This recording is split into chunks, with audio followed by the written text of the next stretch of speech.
Palavra não foi feita para dividir ninguém.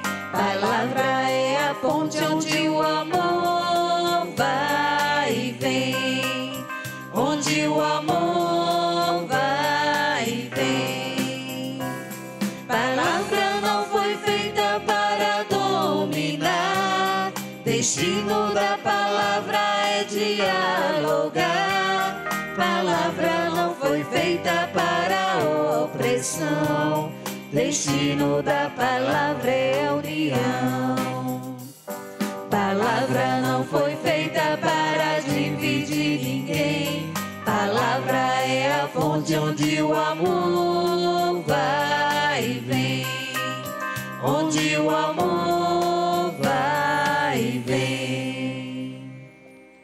O Senhor esteja convosco. Ele está no meio de nós. Proclamação do Evangelho de Jesus Cristo, segundo Marcos. Glória a vós, Senhor.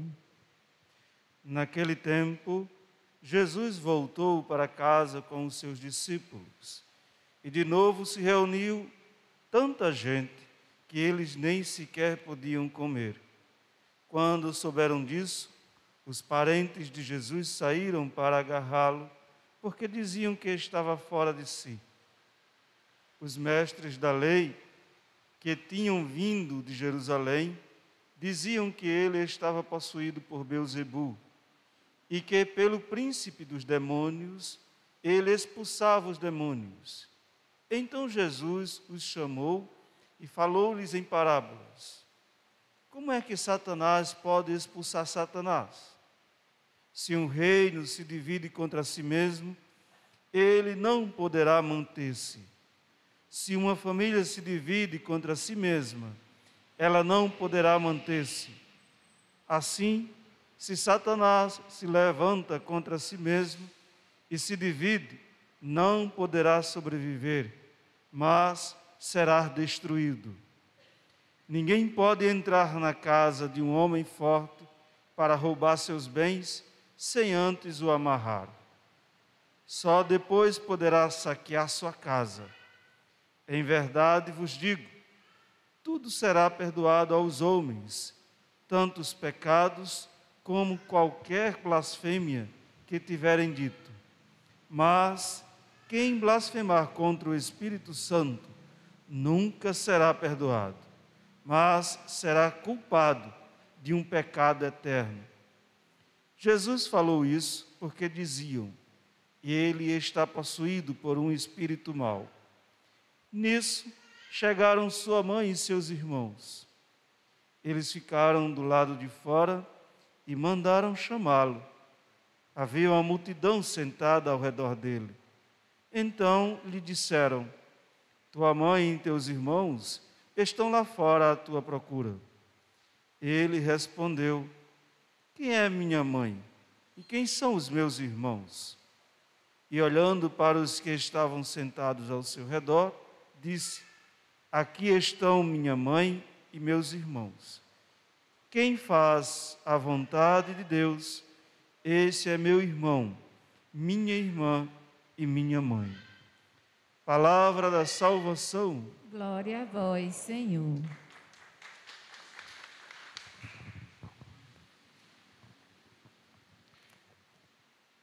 Querido diácono Márcio, querida comunidade que se encontra em casa, na igreja doméstica, os fiéis que nos acompanham através do YouTube todos os dias às 17 horas, especialmente para você que está angustiado, está angustiada por causa das situações que nós estamos passando. Hoje nosso Senhor nos convida a olhar para o que é invisível, não perder tempo com o que é visível, com a aparência. A aparência engana. Enquanto o homem julga pela aparência, Deus vê o coração. Como o coração é terra que a gente não pisa, só quem conhece é Deus e a gente. Mas é o que a gente tem de melhor, é o coração da gente. Por isso, não guarde o que é ruim no seu coração. Quando a gente guarda muita coisa que é ruim, ou muita coisa que não presta, raiva, ressentimento, ódio, desejo de vingança, a gente adoece. E tem gente que carrega tudo isso nos ombros, aquele peso, sente um peso tão grande. Outros sentem uma tranca. Estou sentindo uma tranca no coração. Popularmente se fala. Porque o coração está cheio de lixo. Estamos cheios de sentimentos maus. Precisamos aliviar. E aqui eu digo o que Jesus mandou dizer: vinde a mim, todos vós que estáis cansados com o peso dos vossos fardos, e eu vos darei descanso. Só no Senhor nós descansamos, nós aliviamos. As tensões são muitas, de um lado e de outro. Pois então, hoje, São Paulo nos ensina tão bonito, ensinando aos irmãos de Corinto. Ele vai dizer que a gente precisa olhar para as coisas invisíveis e não para as coisas visíveis. Porque voltamos os nossos olhos para as coisas invisíveis e não para as coisas visíveis. Pois o que é visível é passageiro, mas o que é invisível é eterno. E como a gente já sabe que o essencial é invisível aos olhos, somos convidados a olhar com o coração. Por isso que precisamos estar em paz, estar bem, coração limpo, maneiro. É quando a gente pensa e só pensa coisa boa.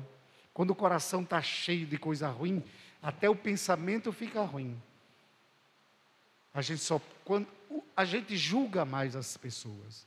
Quando o coração está cheio de maldade, a gente julga mais as pessoas pela maldade que está no coração da gente. Por isso, meu irmão, minha irmã, hoje uma coisa tão prática, para nós então esvaziarmos o nosso coração de toda maldade, esvaziarmos os nossos corações do ódio, da vingança, da arrogância, da prepotência, tudo aquilo que possa nos afastar de Deus. Temos que esvaziar o coração para poder dar lugar, criar espaço para o divino dentro de nós. Repito, o coração é terra que ninguém pisa. É o que nós temos de melhor, é o coração. Preserve o seu coração. Não guarde o que não presta no seu coração. Passa, deixa passar. Cada dia é um novo dia. Mas acontece que nós herdamos do primeiro homem e da primeira mulher, nós herdamos esta tendência para o mal, nós herdamos essa tendência para a desobediência, fruto do chamado pecado original, que está na primeira leitura de hoje, do capítulo 3 do livro do Gênesis, onde vai relatar quando o pecador se encontra com aquele que perdoa, quando o Criador se encontra com a criatura. Adão e Eva, depois que desobedeceram, tentaram se esconder de Deus, sentiram vergonha. E é o mesmo sentimento que nós sentimos quando nós estamos em pecado. A impressão é que todo mundo já sabe, que está escrito aqui que nós estamos em estado de pecado. Nós podemos até esconder dos outros, mas de Deus a gente não esconde. E a gente só tem que prestar contas a Ele. Portanto, essa busca de Deus por nós, quando Deus vai procurar Adão e Eva, e eles tentam se esconder, por que vocês estão se escondendo? Onde estais? Nós ouvimos os teus passos e nós corremos, tentando nos esconder. Mas por quê? Porque estamos nus. Quem foi que disse que vocês estão nus? Por acaso, vocês comeram do fruto que eu proibi de vocês comerem? Sim, comemos. Aí vem aquela cadeia de culpa, um culpando o outro. Adão diz, foi a mulher diz, foi a serpente. Todo mundo recebeu o castigo, todo mundo recebeu a punição. A serpente recebeu então uma maldição.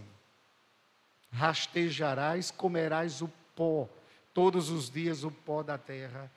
E vai ser colocada uma inimizade entre a tua descendência, a descendência da serpente e a descendência da mulher.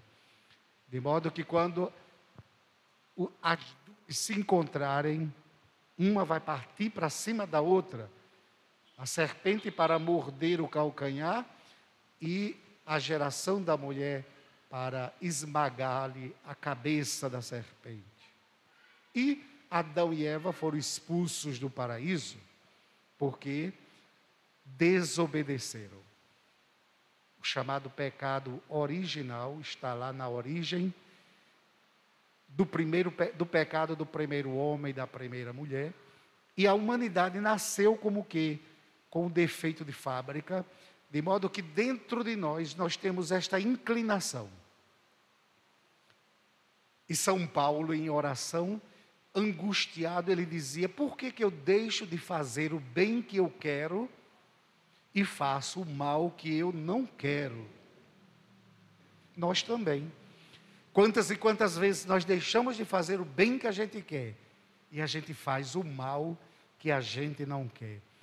Porque trazemos uma herança chamada de concupiscência, que é a inclinação para a desobediência, para o mal. Essa inclinação que vem lá desde a origem.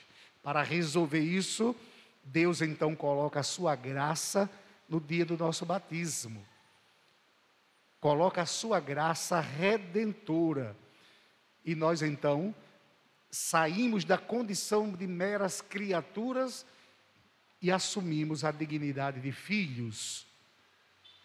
No Filho Jesus, todos nós somos filhos, cheios da graça de Deus. São Paulo vai fazendo essa experiência e vai, nesta experiência entre o pecado e a graça, ele chega à conclusão, aonde abundou o pecado, superabundou a graça. A graça de Deus é infinitamente maior do que os nossos pecados. E um dia, quando Pedro, angustiado, porque já tinha perdoado tanto, ele perguntou a Jesus, Senhor, quantas vezes eu devo perdoar ao meu irmão quando ele me ofender? 7 vezes? Jesus vai dizer, não 7 vezes, mas 70 vezes 7, infinitamente. Porque o perdão alivia o coração da gente, traz de volta a graça. De modo que o perdão de Deus está condicionado ao perdão da gente ao outro.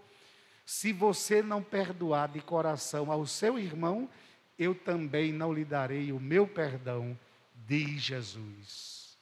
Por isso, meu irmão, minha irmã, esteja atento. Está com dificuldade de perdoar? A vida está difícil? Comece perdoando. Perdoe. Faça a experiência do perdão. Eu tenho dito nas reflexões, é difícil a gente chegar para o outro e dizer, eu te perdoo, ou então eu te peço perdão. Mas já comece na sua oração, no silêncio do seu coração, na sua oração você vai dizer, eu perdoo fulano de tal.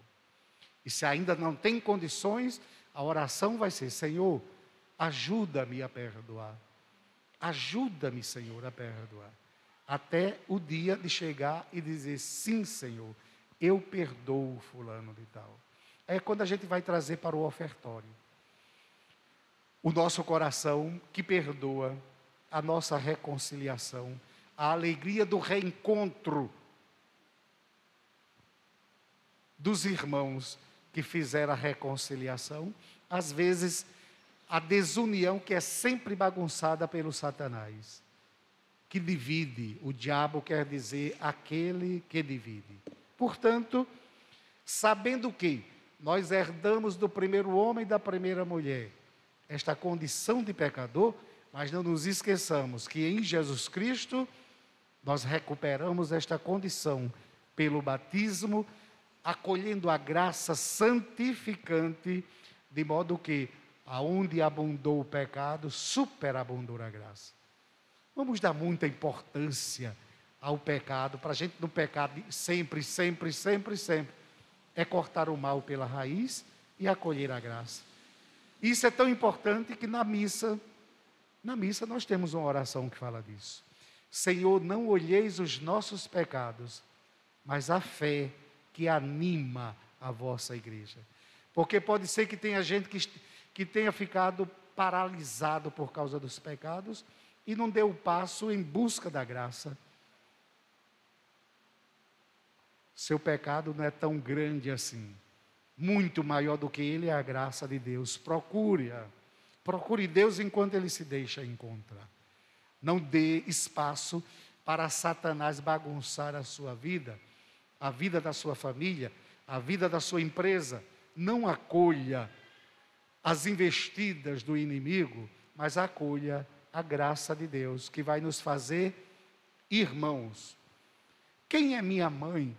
Quem são meus irmãos? Disse Jesus. Morto de cansado, de fome, Jesus, naquela trabalheira toda, os familiares souberam que ele não estava muito bem. A mãe chamou e disse, vamos lá procurá-lo para ver como é que ele está. Preocupação de mãe. Aí, quando chegam lá, Jesus não pode atender de imediato.